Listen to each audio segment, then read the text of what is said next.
حضور نے فرمایا کہ کوئی شخص جب گناہ کر رہا ہوتا تو اس کے دل میں ایمان نہیں ہوتا. مسلمان تو وہ ہوتا ہے لیکن ایمان دل میں نہیں ہوتا. لا یزنی الزانی حین یزنی وہو مومن، کوئی زانی حالت ایمان میں زنا نہیں کر سکتا. ولا یسرق السارق حین یسرق وہو مومن، کوئی چور حالت ایمان میں چوری نہیں کر سکتا. ولا یشرب الخمر حین یشرب وہو مومن، کوئی شرابی حالت ایمان میں شراب نہیں پیتا. ایمان بھی ہو اور پھر بھی گناہ ہو جائے، پھر ایمان کی کیا قدر و قیمت ہے؟ ایمان نہیں ہوتا اس وقت، تبھی وہ گناہ کرتا ہے.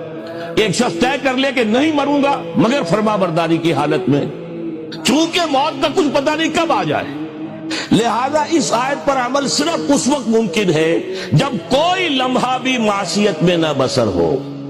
تب یہ ہے کہ آپ کہہ سکتے ہیں کہ نہیں مروں گا مگر حالت فرما برداری میں. اس پر عمل کرنا کوئی آسان کام نہیں ہے.